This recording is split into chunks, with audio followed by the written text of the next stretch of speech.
जी, मेरा नाम देवेश चौधरी और दीपू। मैं बिलारी का रहने वाला हूँ।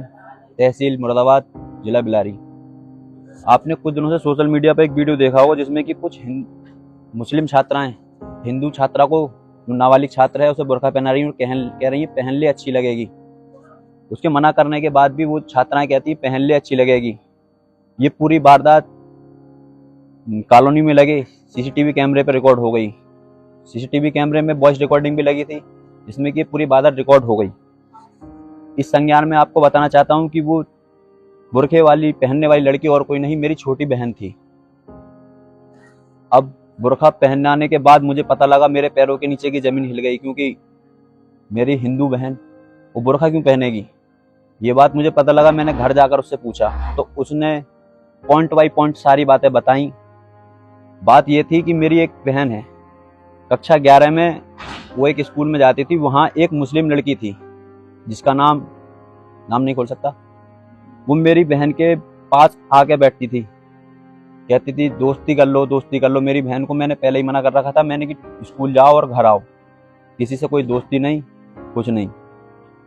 पर उस लड़की ने मेरी बहन को टारगेट बना लिया था, क्योंकि मेरी बहन अकेली थी और जो जिहादी मानसिकता की लड़कियां होती हैं ये अकेली ही लड़की को टारगेट करती हैं। मेरी बहन सोच रही थी कि ये मुझसे दोस्ती करेगी, पर उसने मेरी बहन को टारगेट बना लिया था। मेरी बहन से वो कहती थी कि तुम मेरे साथ रहो। फिर उसने 4 लड़कियों से और दोस्ती कराई जो कि मुस्लिम थी, क्योंकि एक आदमी नाबालिग लड़की पे प्रेशर डालेगा 5 तो उसका माइंड वॉश जल्दी होगा। इस बेस पर वो मेरी बहन को अनाप शनाप बातें कि हमारा धर्म बहुत बढ़िया है, ये है वो है। मैं मानता हूँ आपका धर्म बहुत बढ़िया है, पर आप किसी पर जबरदस्ती थोड़ी थोपोगे। वो तो सबकी स्वतंत्रता है, कोई किसी को माने। फिर एक बार जो मेन लड़की थी जो बुर्का पहना रही है, उसकी बहन नॉनवेज लेकर आती है स्कूल में। कक्षा 11 की बात है ये, लगभग 1 साल पहले की। वो मेरी बहन से कहती है कि खा ले। मेरी बहन कहती है नहीं, मैं नहीं खाऊंगी क्योंकि मैं हिंदू हूँ। वो कहती है अरे खा ले चल, कोई दिक्कत ना, ये है वो है।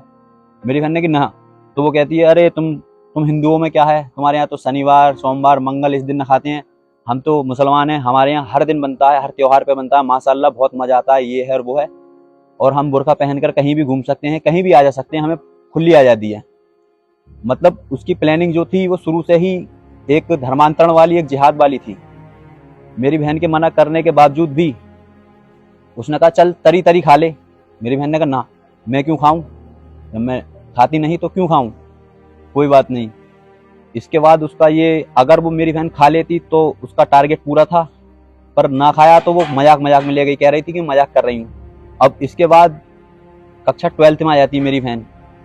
कक्षा 12th में वही लड़कियां ट्यूशन में मिलती हैं मेरी बहन को। फिर वो ट्यूशन में भी मेरी बहन को यही टारगेट करती हैं कि भाई हमारा धर्म बहुत बढ़िया, ये है और वो है, हमारे धर्म में आ जा। और उसकी भय खुलवाना चाहती थी कि ये हमारे साथ घूमे बुर्का पहन के। मेरी बहन एक बार घर आ रही थी तो कोचिंग से निकलते ही सामने एक कैफ़े पड़ता है, उसमें नॉनवेज मिलता है, खाने का सामान, वो ये आपका जंक फूड खाने का मिलता है। तो वो कह रही आओ चलो चलो। मेरी बहन सोची कि ये दोस्ती में लेके जा रही है फ्रेंड सर्किल में, पर उसे क्या पता था ये मेरी बहन उसका टारगेट है, जो बुर्का पहना रही है लड़की सिर्फ वो ही थी उस दिन। तो वो मेरी बहन को ले गई, वहाँ उन्होंने कुछ खाया। मेरी बहन ने मना भी करा कि नहीं, मेरा भैया के जानकारी के हैं, कोई देख लेगा, ये है और वो है, मेरा भैया डांटेगा, क्योंकि मेरा भैया घर पर ला देता है जो उसे जो वो मंगाने को खाती थी ना, तो मैं घर ला के दे देता था उसे। अब क्या हुआ, वो खा के आ गई, चलो कोई बात ना, खाने चले जाते हैं, बच्चे हैं। अगली बार को वो 5 लड़कियां जाती हैं, फिर 5 की 5 वो जाती हैं वहाँ पर, कुछ ऑर्डर करती हैं खाने के लिए ऑर्डर करती हैं। तो ऊपर से वेटर की आवाज़ आती है कि मैं लेके आऊँ मैम आपका खाने को जो भी ऑर्डर करा है। तो उसमें से 2 लड़कियां खुद उठ के जाती हैं, कहती नहीं हम आ रहे हैं। वो लड़कियां जाती हैं, जो खाना बनता था वो फर्स्ट फ्लोर पे बनता था, जो भी मंगाया उन्होंने, बर्गर पिज्जा जो भी, उसमें से वो जो सिलेक्टेड वाला पीस था जो मेरी बहन के लिए था, उन्होंने रखा था, ये रणनीति थी उनकी, उसमें कुछ मिला देती हैं मौलाना का, मुल्ला मौलवियों का करा हुआ, जिससे कि मेरी बहन को वो सिलेक्टेड वाला पीस, अब 6 पीस आए हैं, 6 पीस में ये थोड़ी कहूँगा कि ये आपका ये आपका ये आपका है, वो तो आपकी मर्जी, कोई भी खा सकते हो, कोई से भी उठा सकते हो। पर उन्होंने सिलेक्टेड वाला पीस मेरी बहन के लिए छोड़ दिया कि ये तेरा है, तू खा ले।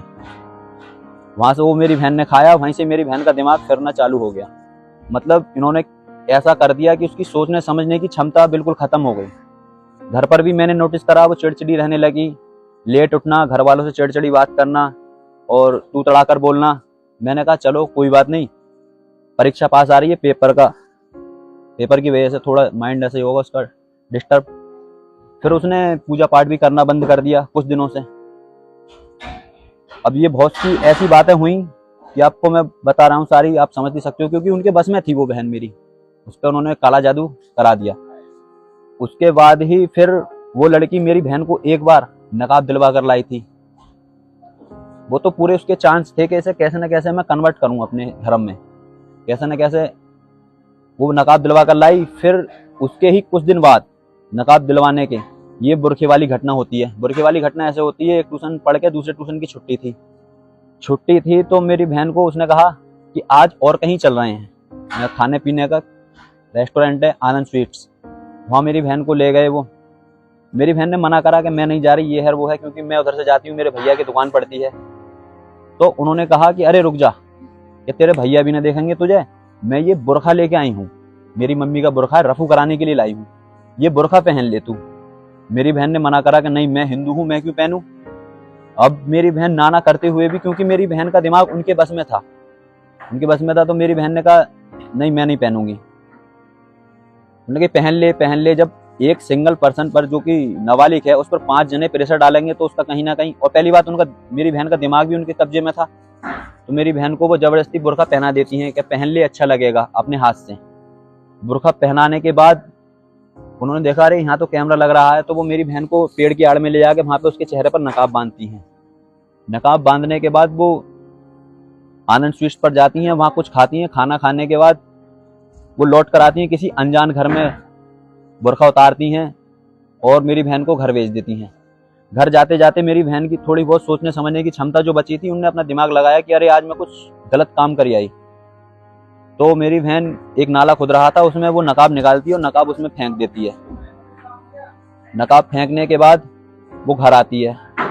मुझे इसके मास्टर द्वारा पता लगा, मास्टर को जो बताया वो कॉलोनी वालों ने बताया कि मास्टर साहब आपके यहाँ ऐसे ऐसे हो रहा है ये हिंदू लड़की को। मैं घर गया दौड़े दौड़े, मुझे पता लगा मेरी बहन, और वो भी बुरखा पहनेगी हिंदू हो गए, क्योंकि मेरे पैरों की जमीन हिल गई जब मास्टर साहब ने कहा कि तुम्हारी बहन को कोई लड़की मुस्लिम बुरखा पहनाकर कहीं ले गई। उल्टे सीधे मन में विचार आने लगे।